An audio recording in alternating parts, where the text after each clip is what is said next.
माने शांत गंभीर चतुर आणि निष्कलंक होतं असे ते देव आणि मनुष्याचे शास्ता सुगजीन लोकवीत मनाचे सारथी विश्ववंदनीय तथागत भगवान बुद्ध तथागताच्या शुद्ध प्रज्ञेतून प्रकाशित झालेला बौद्ध धम्म मजिमा पटिपदा मानवी जीवनमार्ग निसर्गातील शेवटच्या सत्वापर्यंत पोहोचावा त्या उद्देशाने स्वय तथागतांनी प्रस्थापित केलेला तथागताचा पूजनीय श्रावक संघ ज्या महापुरुषाच्या महान आणि असीम त्याग प्रभावाने प्राचीन जंबूद्वीपाचं बुद्धत्व भारतीय कोटी कोटी मनाला मिळालं असे ते कोटी कोटी दिनदुबळाचे संजीवनी दाता धम्मचक्र परिवर्तनाचा अनुभवतात परमपूज्य बोधिसत्व विश्वरत्न डॉक्टर बाबासाहेब आंबेडकर उपस्थित भिक्खू संघ भिक्खुनी संघ उपासक उपासिका प्रिय सज्जन हो प्रथमतः आपल्या सर्वांना माघ पौर्णिमेच्या हार्दिक शुभेच्छा।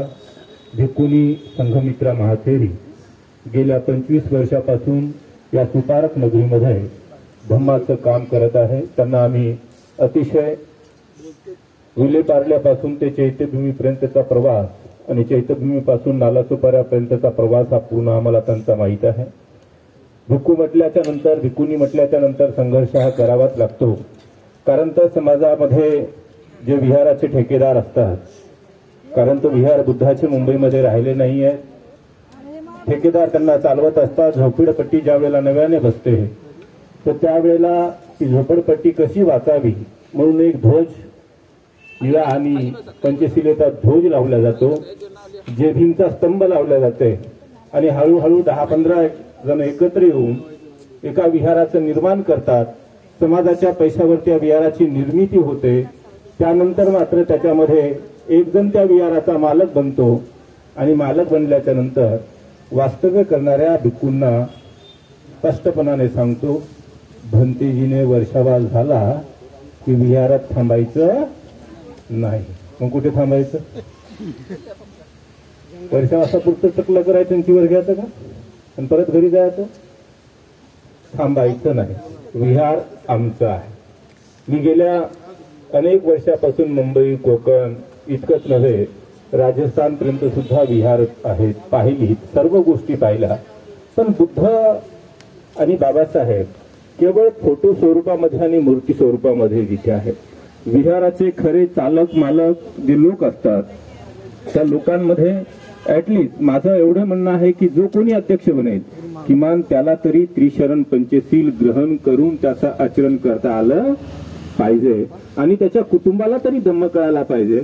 अध्यक्षाच्याच घरात देव राहतात, अध्यक्षाच्या घरात देव म्हणते जी अनुमती घेतो आणि सांगतो, मी कोणाचं नाव घेत नाही आहे, पण काही लोक विधी लावतात, काही लोक विधी लावतात पण त्याच्या नाताच्या पायात काळा दोरा आणि त्याची सून गरब्यात नसते आणि इकडं सनद घेऊन पण फिरते। मग धम्म म्हणजे काय आहे तर वर्तमान काळामध्ये लोकांनी धम्माला आपापली संस्था टिकवण्याचं एक साधन समजलं आहे, आपली संस्था टिकवण्याचं साधन। विहार म्हटल्याच्या नंतर एका तुम्ही विचारा, आमच्या मेता संघाच्या महिला मंडळ पण आहे, जेव्हा भिक्खुनी संघ येतो किंवा कोणी येते विहारात ठेवायचं नंतर परमिशन घ्यायला लागते की नाही? काय करायला लागते? परमिशन घ्यावी लागते। आता जिथे बुद्ध आहे, जिथे बाबासाहेब आहे, माणसाचं मन शुद्ध आहे, मीही बुद्ध आहे, मीही बाबासाहेबाचा अनुयायी आहे, जर 2 दिवस 4 दिवस मला विहारात मध्ये भिक्खूला ठेवायचं आहे तर परमिशन कशाची? नाही, लेखी लेटर द्यावं लागते। आमच्याकडे परंपरा फार वेगळी आहे, लेखी लेटर द्यावं लागते, किती दिवस राहायचं ते सांगावं लागते। कब्जा केला तर भिक्खू नाही, आता भिक्खूंनी कब्जा केला तर निश्चित रूपाने संघमित्र आर्यजी तुम्हाला वाटत असेल की त्यांनी त्याची गंधकुटी निर्माण केली, ती जर समाजाच्या जागेमध्ये असती तर संघमित्राला कधीच तिथून काढून दिलं असतं। ते त्यांच्या पूर्वाश्रमीची घर आहे आणि त्या घरालाच त्यांनी बुद्धविहार बनवलं। जर समाजाचं असतं ना तर काय केलं असतं माहित आहे? आम्ही बांधलं, त्याच्या बापाचं नसते, करते गोळा दुसऱ्याकडनं, पण आम्ही बांधलं म्हणते। आणि निश्चित रूपाने ही जोपर्यंत मानसिकता पूर्ण होत लयास जात नाही ना की माझं विहार हे ज्ञानाचं असलं पाहिजे, विहार हे ज्ञानाचं केंद्र असलं पाहिजे.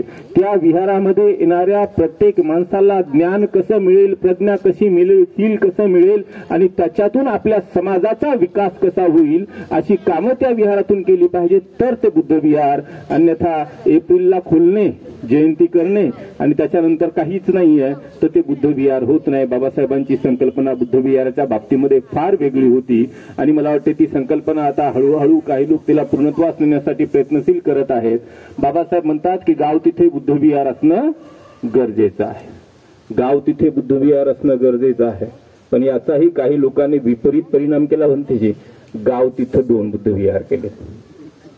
काय विपरीत परिणाम केला? गाव तिथं 2 बुद्ध विहार आणि घरं किती? 7. गावात घरं 7, बुद्ध विहार 2. कशासाठी? मी अध्यक्ष असलो पाहिजे विहाराचा, मी अध्यक्ष, मी संस्थापक, मी सेक्रेटरी, मरेपर्यंत हा अध्यक्ष राहतो. आणि भंतीजीला म्हणतो वर्षावास झाला की वंदामी भंतीजी, आणि हा मरेपर्यंत संस्थापक आणि अध्यक्ष. तर सज्जन हो, असा धम्म नाही आहे. धम्म कसा आहे? धम्म खूप साधा, सिंपल आणि सरळ आहे. भगवान बुद्धांनी म्हणूनच सांगितलं होतं की माझा धम्म समजण्यासाठी खूप साधा, सिंपल आणि सरळ आहे आणि न समजणाऱ्यासाठी इतका कठीण, इतका अवघड आहे, तो आयुष्याच्या अंतिम क्षणापर्यंतही त्याला तो समजू शकणार नाही आहे. आजही तेच होते. भगवान बुद्ध म्हणतात सरळ, साधा आणि सिंपल धम्म आहे. काय आहे? जशास तसं पाहणे, जशास तसं पाहणे. सत्य बोलणे, असत्य असेल तर असत्याला असत्य आहे म्हणून स्पष्टपणे बोलणे. पण आपण तसं करतो का? आपणही करत नाही. विचार करा, भंतेजीने सांगितलं विरार, नालासोपारा, वसई, नायगाव या पट्ट्यापर्यंत, पालघरपर्यंत तर डहाणूपर्यंत, डहाणूपासून ते मीरा भाईंदरपर्यंत, बोरिवलीपर्यंत लाखो लोक आपले आहेत. किती आहे? लाखो, करोडो लोक आपले आहेत. समजलं की पवित्र असं चैत्य आहे, पवित्र असा स्तूप आहे की ज्याची नोंद इतिहासामध्ये हिस्ट्रिकल आहे. लिहिल्या गेलेलं आहे की एकेकाळी भगवान बुद्ध नालासोपाराच्या या सुपारीक नगरीमध्ये आले होते आणि तथागताच्या पदप्रशाने पुनीत झालेली हर्षित भूमी, त्या भूमीला एका निमित्ताने कार्यक्रम आहे, त्या निमित्ताने जरी जाऊन भेटलो तरी माझं धन्य होईल माझं आयुष्य, एवढी जरी कल्पना मनामध्ये रुजली तर धम्म कळाला. पण आपले लोक काय? माझ्या संस्थेचं नाव नाही आहे, माझा अध्यक्ष म्हणून नाव नाही आहे, मला निमंत्रण नाही आहे, मला हे नाही आहे, मला ते नाही आहे. काय करायचं? आणि गेल्याच्या नंतर आता आर्याजीला एका जणाचा फोन आला गावाकडून. म्हणते जे म्हणे माणूस मेलो, कोणती वंदना घ्यायची? त्या आर्याजी म्हणल्या ह्या म्हणतेजी तुम्हीच सांगा म्हणे कोणती घ्यायची. मी म्हणलं काय करायला? म्हणे मेलं म्हणे. मी म्हणलं लाव त्याच्या कानाला फोन. भगवान बुद्धाचा धम्म मेल्याच्या नंतर आहे का? मेल्याच्या नंतर तुम्ही कोणतं सुत्त म्हणा ना, सुत्त म्हणा, कोणतेही म्हणा, काही म्हणा, त्याला काय कळणार आहे? भगवान बुद्धाचा धम्म सांगतो जो जिवंत आहे, जो सजीव आहे आणि सजीव असल्यावरही चालत नाही आहे. भगवान बुद्धाने कुत्र्या मांजराला धम्म सांगितलं का? माकडाला, वाघाला, सिंहाला सांगितलं का? नाही सांगितलं ना. भगवान बुद्ध म्हणतात की जिवंत असूनही ज्याला चिंतन करण्याची सवय आहे आणि चिंतन करूनही त्या सत्यावर उतरण्याची ज्याच्यामध्ये शक्ती आहे, अशा मानवाला दुःखातून मुक्त करणारा हा धम्म आहे.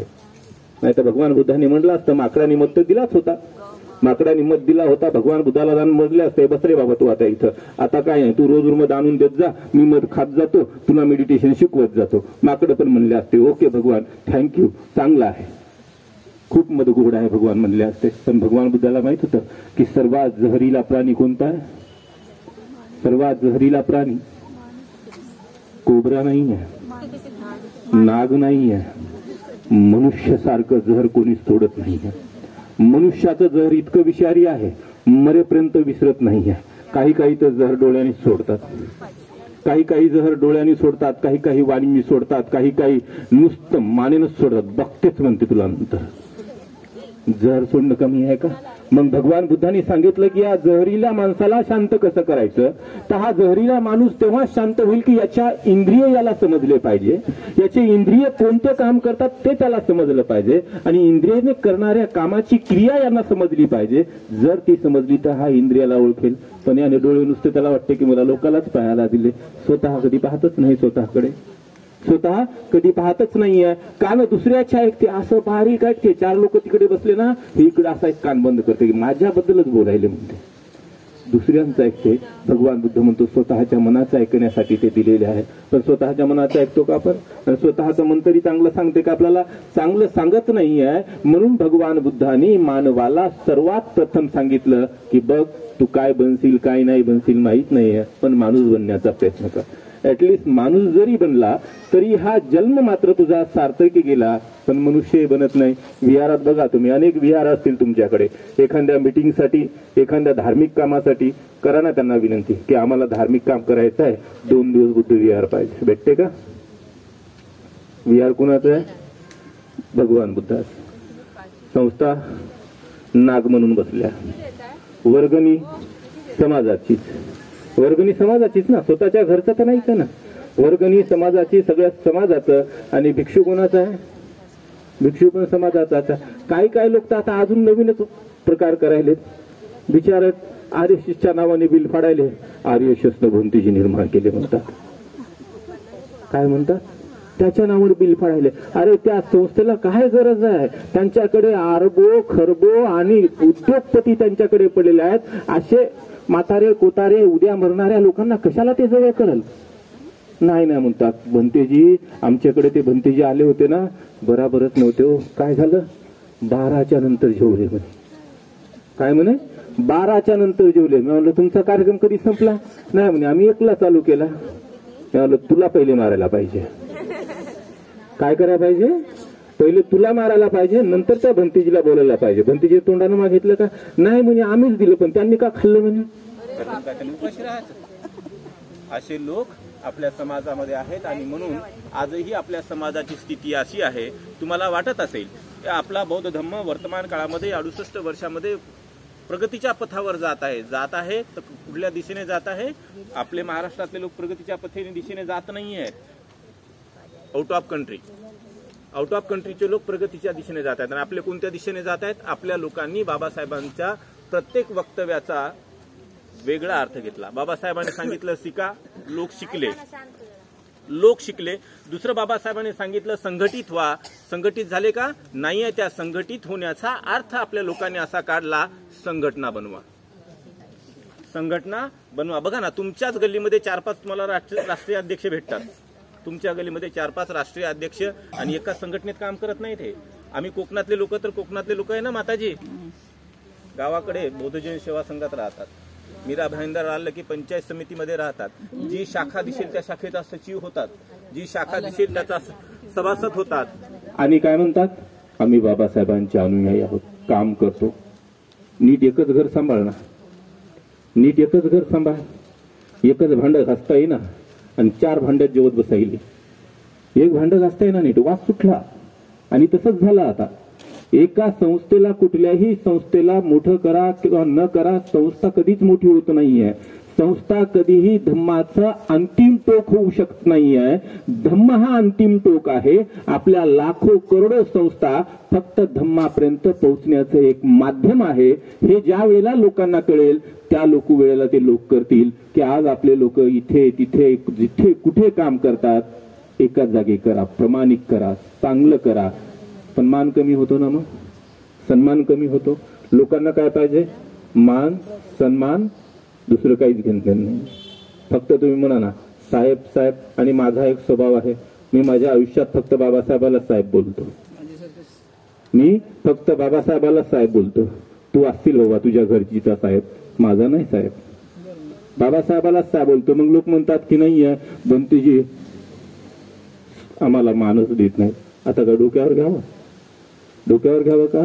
नाही. तर निश्चित रूपाने साहेब तुम्ही सर्वजण असाल, पण साहेब आमच्यासाठी बाबासाहेब आहेत. कारण तर बाबासाहेबासारखं जे ऋण आहे आमच्यावर, त्या ऋणातून मुक्त होण्याचा एक छोटासा प्रयत्न आहे. भंतीजीने सांगितलं की पारमिता जी पूर्ण करायची आहे तर आयुष्याचा त्याग करून ती पूर्ण करता येते. बुद्ध अँड हिज धम्मामध्ये बाबासाहेब लिहितात, दान देत असताना तुम्ही काय काय देऊ शकता? तुम्ही धन देऊ शकता, संपत्ती देऊ शकता, शरीराचे अवयव देऊ शकता, वेळ प्रसंगी आपले प्राण सुद्धा देऊ शकता. पण आपण देतो का? आपल्याला तर मागावं लागते. दानाची एक गोष्ट सांगतो तुम्हाला. 2004ची गोष्ट आहे. तुमच्याच नालासोपाऱ्यातल्या एका उपासकाच्या गावामध्ये विहाराचं उद्घाटन होतं. आणि उद्घाटन चालू असताना अशी दुपारची वेळ होती. गावचाही असंच वातावरण कोकणातलं पण आहे. आणि कोकणामध्ये काय खातात सर्वात जास्त? भात आणि लोणचं, डाळ, पापड. भात खाऊन बसला माणूस, प्रवचन ऐकता ऐकता झोपला आणि प्रवचन झाल्याच्या नंतर सर्व दान द्यायला निघाले. म्हणून हा पण दान द्यायला निघाला. एका खिशातून पैसे काढले. एक 500ची होती आणि एक 50ची होती भंतेजी. झोपेच्या गुंगीमध्ये त्याने 500ची हातात ठेवली आणि 50ची खिशात टाकली आणि असं भिक्षापात्र ठेवलं होतं. झोपेच्या गुंगीमध्ये आला आणि भिक्षापात्रामध्ये त्यांना मूठ सोडली. जशी सुटली तशी त्याला 500ची नोट दिसली.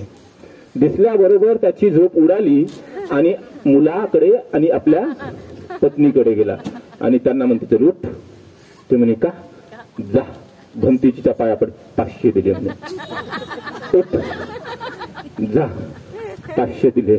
मला वाटलं बाबा हे घे आणि तिकडे जा. त्याला दान म्हणतात. एक जण आलं 100ची नोट अशी गोळा करून होती, अशी लांब करून द्यायला दिसली पाहिजे. दान म्हणजे काय आहे की दान म्हणजे निस्वार्थ भावनेने केलेला त्याग. निस्वार्थ भावनेने, मला नाव नको, मला सन्मान नको, मला अपमान नको, मला काहीच नको. निस्वार्थ भावनेने माझ्या कमाईचा एक खारीचा वाटा मी धम्म कार्याला दान करत आहे, त्याला दान म्हटलं गेलेलं आहे. आता आपण हे जमा करतो की नाही? ही वर्गणी, ही वर्गणी, हे दान नाही आहे. भगवान बुद्धाने याला दान म्हटलं नाहीये. दान म्हणजे काय तर निस्वार्थ भावनेने. तुम्हाला कधीही माहीत नसताना बघा थायलंडमध्ये, बौद्ध देशामध्ये कार्यक्रमाच्या अगोदर दान देतात. कार्यक्रम करतच नाहीत ते लोक, पण दान अगोदर देतात. आमच्या इकडे लग्न लावा, लग्न लावल्याच्या नंतर हे महिला मंडळ येते. आम्ही असे बसलेले आहे, महिला मंडळ आमच्या समोर असं इकडे तिकडे फिरते. जोपर्यंत ते येत नाही, लग्न लावल्यावर ते बोलवणाऱ्या लवकर दिसत नाही, बोलवणाऱ्या लवकर दिसत नाही. आणि मग म्हणते भंतेजी घ्या, म्हणते आमच्याकडून धम्मदान. धम्मदान दिलं का? तू काम करून घेतलं, त्याचा मोबदला दिला. दान दिलं नाहीये. दान म्हणजे काय? कुठलंही निमित्त नाहीये. मला कुठलंही निमित्त नाहीये. माझ्या घरामध्ये आज कोणी जन्माला आलं नाही, मी काही घर घेतलं नाही, घरात लग्न नाहीये, काहीच नाहीये. पण सहज मनामध्ये इच्छा उत्पन्न झाली की मी माझ्या घरामध्ये आज शुद्ध हेतूने तथागताच्या श्रावक संघाला निमंत्रण करून धम्मश्रवण करायची इच्छा निर्माण झाली. धम्मश्रवण करायची. त्यावेळेला उपासक बनवू आपण. आपण उपासक कधी बनतो? भंतेजी ओळखलं का म्हणतात? ओळखलं? 2004ला माझं लग्न लावलं होतं. आता माझा मुलगा 10वीला गेला आणि त्याने 52% पाडले म्हणे. मी म्हणलं मग त्याच्या लग्नालाच बोलवा म्हटलं. आता तोपर्यंत बोलू नका. असे लोक आहेत. म्हणून आपल्या परिवारामध्ये दुसऱ्याची हमी आपण घेऊ शकत नाहीये. परिवाराचीही घेऊ शकत नाही. बुद्ध म्हणतात परिवाराचीही घेता येत नाहीये, पण आपली स्वतःची आपण घेऊ शकतो. पण स्वतःची कुठपर्यंत? जोपर्यंत आपलं मन आपल्या ताब्यात आहे तोपर्यंत एक संकल्प करा की इथून पुढे माझ्या घरातून निस्वार्थ भावनेने भले महिन्याला 1 रुपया का असे ना, मी तो निस्वार्थ भावनेने दान करेल. दान पारमिता थेंबा थेंबाने साचवल्या जाते. कुठलाही एखाद वेळेला 1 करोड रुपये देऊन तो दायक होत नाही आहे. दायक होण्यासाठी खूप संघर्ष करावा लागतो. विचार करा, दायक होण्यासाठी सम्राटाला काय काय करावं लागलं. सम्राट अशोकाला काय काय करावं लागलं. एवढं सर्व केल्याच्या नंतरही दायक झालेत का होते? दायक नाही झाले. जोपर्यंत स्वतःच काही दिलं नाही आहे तोपर्यंत दायक होता येत नाही. आपण काय करतो? द्या भंतेजी पावती. 4 जणांकडून 5 जमा करून आणतो आणि जी जमा करून आणती तिचा सत्कार आपण करतो की नाही? जी जमा करून आणतो तिचा सत्कार आपण करतो. कोणी तो उपासक असो का उपासिका असो, कोणी त्याचा सत्कार आपण करतो. जमा करणारा कोण असतो? त्याला भगवान बुद्ध काय म्हणतात? एक नेतृत्व करणारं एक व्यक्तिमत्व. नेतृत्व करणारं एक व्यक्तिमत्व. पण त्या साऱ्यांचं पुण्य त्यांना मिळते का? हे सर्व पुण्य त्यांना मिळते का? त्याच्यातलं फक्त 10% त्यांना पुण्य मिळते. 90% पुण्य ज्या लोकांनी निस्वार्थ भावनेने दिलं त्या लोकांना मिळते. आणि म्हणून आपण आपल्या या परिसरामध्ये भंतेजी राहतात, माताजी राहतात. भंतेजी चैत्यभूमीला राहतात. त्यांनी कणखर सांगितलं चैत्यभूमीचा आवाज बघितला ना कसा रोज वरडावं लागते. तिथे शांत कोणी बसत नाहीये. तिकडे पोरं कोणी बसले की आपण आवाज द्यायला लागते. उठता काय एवढे? तेव्हा ते तिथून पळतात. हळूहळू तिथे चालत नाहीये. म्हणून आणि बाहेर जर मोठ्याने बोललं मग लोक म्हणतात बाबा काय बरोबर नाही, काय राग आहे म्हणतात, त्या म्हणतीला लय जोराने बोलतो म्हणतात, मला काय बरोबर नाही वाटलं म्हणतात. एखादा तर हळूच म्हणते, त्या संस्थेतच आहे काय की म्हणते, कोण्या काही घेणदेण नाही, त्या संस्थेत आहे काय की म्हणते. काही घडू द्या, काही घडू द्या, त्या व्हॉट्सअपला नको त्या गोष्टी येतात, नको त्या गोष्टी येतात. म्हणून व्हॉट्सअपमध्येही जर आपण असाल, फॉरवर्ड करत असाल, मेसेज वाचत असाल, तर वाचून शहानिशा करून त्याचा सर्व लेखाजोखा बघून आपण त्याला पुढे पुढे ढकलावं. निश्चित रूपाने आमच्या मुंबईचे सर्व उपासक उपासिका आपण सर्वजण धार्मिक आहोत, चांगले आहोत आणि आपलं कुशल कर्म आहे की अशा इतक्या छान जागेमध्ये मला 1 दिवसाचे 2 तास 3 तास शुद्ध वातावरणामध्ये घालवता आले. तुम्ही कल्पना करा ना, मी सकाळी चक्कर मारताना कल्पना केली की भगवान बुद्ध ज्या वेळेला या प्रांतात आले, पुन्हांनी त्यांना बोलवलं, तर तो आनंद उत्साह किती असेल. तो आनंद उत्साह सोडून द्या, जेव्हा भगवंत या धर्तीवर इथे आले, त्या जमिनीवर ते चालले, त्या जमिनीच्या मातीचे कण आज जिवंत आहेत आणि त्या मातीच्या कणावर मला चालता येते, मला बसता येते. मी तिथे वाहत होतो. 2568 वर्षापूर्वीचा काळ माझ्या डोळ्यासमोर उभा राहतो आणि अंगावर शहारे येतात. काय येतात? कारण तर हे बुद्धाचं शासन आहे आणि हे बुद्धाच्या शासनामध्ये मला जन्म मिळाला. बुद्धाच्या शासनात जन्म मिळणे दुर्लभ आहे आणि बुद्धाच्या शासनामध्ये मला जन्म मिळाला आणि त्या जन्माचं सोनं करण्याची संधी सोडून मी वेगळ्या गोष्टी करत आहे, त्याची शहानिशा करावी. काही लोकांना खूप सवय असते लावालावी करायची. लावालावी करायची असेल तर झाडे लावा, लावालावी करायची असेल तर झाडे लावा. काही काय म्हणतात तुझी जिरवतोच, जिरवायचंच असेल तर पाणी जिरवा, जिरवायचंच असेल तर पाणी जिरवा. काय म्हणतात नाही आता बघतोच, तुला बघायचा असेल तर चांगला इतिहास बघा ना. आणि हा एवढा सुंदर इतिहास आपल्याकडे समोर निर्माण करून ठेवला, त्या इतिहासाला जतन करण्याचं काम आपण प्रत्येकाने करावं. आज हा स्तूप या अवस्थेत आहे, कोण जाणे येणाऱ्या काळामध्ये एक एक छोटी मातीचे कण निसर्ग नियमाप्रमाणे गळू लागतील, खाली पडू लागतील, विठाई विखुरल्या जातील आणि येणारा काळ संस्था शाखा आणि याच्यामध्ये गुरफटल्या जाईल. ते म्हणेल की ते बघते, माताजी बघते, ते म्हणेल ते बघते, कोणीही बघणार नाही आणि दुर्लक्ष होईल. आता महाशिवरात्रीला तुम्ही बघा की कान्हेरी केवजला सुद्धा लोक येतात आणि तिथेही आल्याच्या नंतर तिथेही विद्रूपण करण्याची प्रयत्न करतात. आपल्या प्राचीन वास्तूचं नुकसान होऊ नये, आपली प्राचीन वास्तू आपल्या येणाऱ्या मुलांसाठी एक ऐतिहासिक वारसा ठरावी. त्यासाठी आपण केवळ कार्यक्रमासाठीच नाही आहे, तर आपल्या परिवारातल्या एखाद्या वेळेला पिकनिक म्हणून एक संडे सॅटर्डेला आपण त्या वास्तूवर जावं, तिथे भोजन करावं. खरोखर खूप मोठा आनंद मिळतो. तुम्ही जिथे जिथे भगवान बुद्धाचे पदस्पर्श पावन झालेली भूमी आहे, त्या भूमीवर तुम्ही जा, त्या दिवसापुरतं तरी तुमचं चित्त निर्विकार राहतं. त्या दिवसापुरतं तरी चित्त तुमचं निर्विकार राहते, कारण तर चित्ताला दुसरं कामच मिळत नाहीये. तो इथेच गुरफटतो आणि इथल्या इतिहासाला शोधायचा प्रयत्न करतो, म्हणून ते निर्विकार राहते. माताजीचा संघर्ष खूप मोठा आहे, आपल्या सर्वांना माहीत आहे, नव्याने सांगायची गरज नाहीये.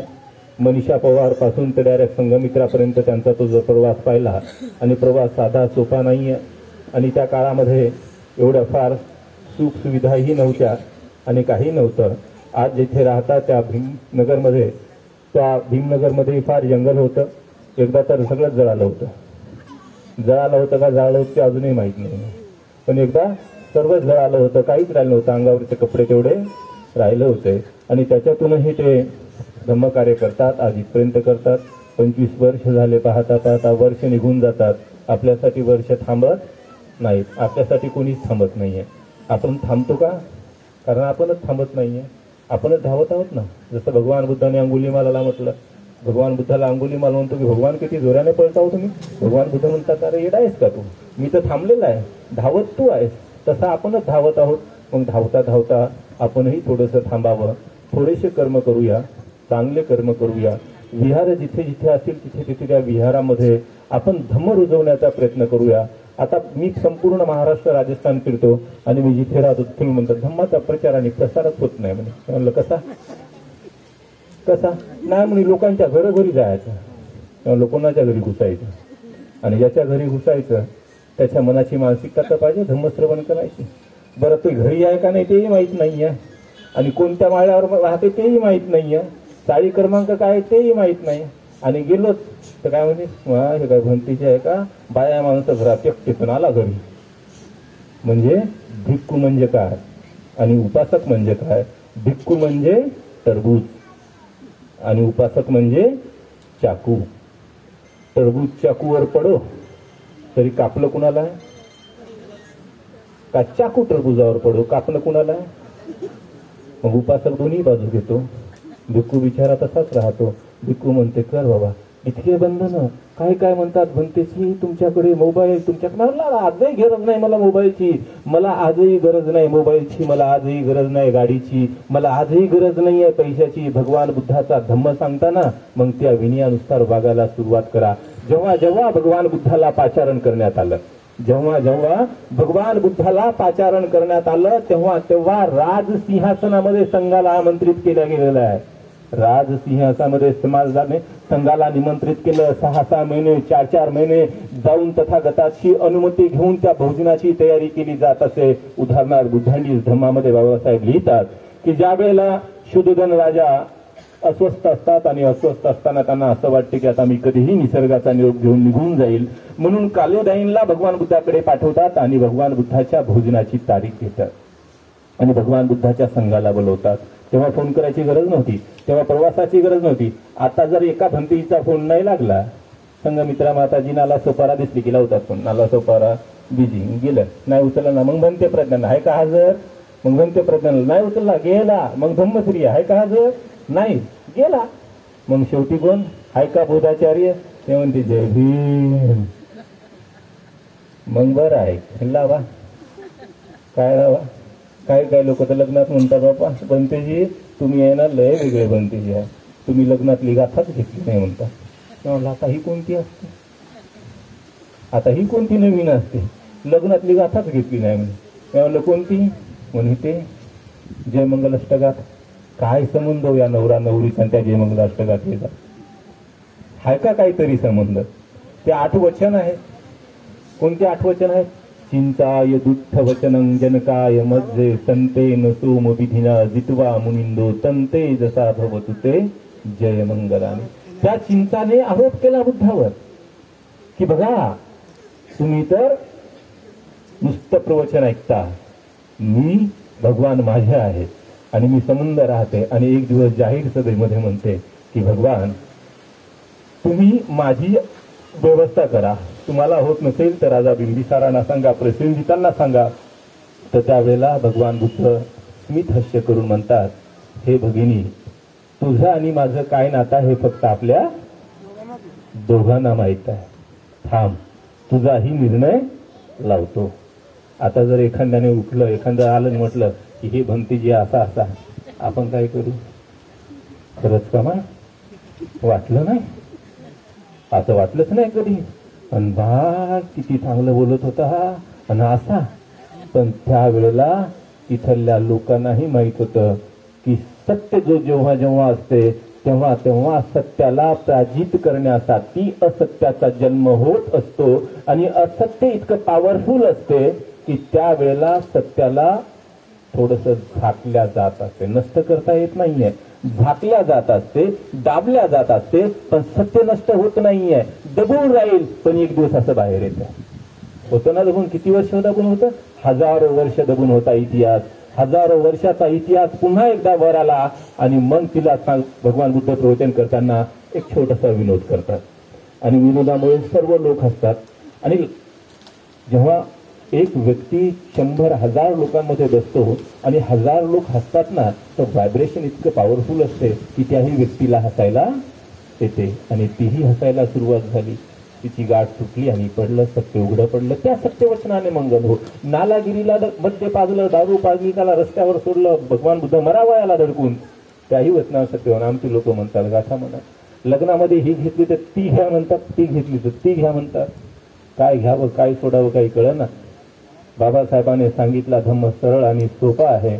बाबासाहेब म्हणतात या मातीला आपल्याला काहीतरी देणं आहे, या मातीतून आपल्याला जे जे मिळालं ते खूप चांगलं आहे, मी भाग्यवान आहे, मी धन्य आहे की मी या भारताच्या भूमी जन्मलो. बाबासाहेब म्हणतात की मी प्रथमतः भारतीय आहे आणि अंततःही भारतीय आहे. भारताची भूमी खरोखर छान आहे, कारण त्या भूमीला कोण मिळाला? या भूमीने जगाला बुद्ध दिला, या भूमीने आपल्याला बाबासाहेब दिला. आणि निश्चित रूपाने वेळ अपुरा आहे. आमचं काय, आम्ही पोटपूजा झालेली आहे, आमची पोटपूजा झाली आहे म्हणून आपल्या सर्वांच्या प्रति लाख लाख मंगलमैत्री व्यक्त करतो. माताजींना निश्चित रूपाने त्यांचा संघर्ष मोठा आहे. काम करत असताना त्रास होतो, न काम करणाऱ्या माणसाला कोणीही त्रास करत नाही. आम्हाला लहानपणी भंतेजी म्हणायचे बघा, उदाहरण गावचं द्यायचे आम्हाला. जंगलामध्ये गेल्याच्या नंतर माणूस म्हणे सरळ झाडच शोधतो, सरळ झाड शोधतो. कशासाठी? कापण्यासाठी. वाकड्याला कोणी कापत नाही म्हणे. भिंतीला खिळाही सरळ ठोकल्या जातो, वाकड्याला कोण ठोकत नाही. मग तुम्ही जेवढे सरळ राहाल तेवढे लोक ठोकत बसतील, जेवढे सरळ राहाल तेवढे कापत बसतील. आणि निश्चित रूपाने सरळ राहणं खूप चांगलं आहे, सभ्य आहे आणि आपण सरळ राहावं. वाकड्याला ठोकाय गेल्याच्या नंतर बोटावर फटका बसतो, रक्त निघते. वाकडं कापलं तरी कामाला येत नाहीये, म्हणून सरळला कापायचा प्रयत्न केला जातो. तुम्ही कापत राहा, आम्ही सरळ होत राहू आणि तुमच्यातूनही अनेकाचे सरळ होत राहावे अशी मंगलमैत्री करतो आणि इथे आपली रजा घेतो. नमो बुद्धाय. जय भीम. यानंतर आपल्या मेहता संघाच्या महिला भिक्षुणीविषयी 2 शब्द सांगतील. कारण लोक उठल्याच्या नंतर मग ते पुन्हा बसवायला म्हणजे खूप त्रास होतो तो.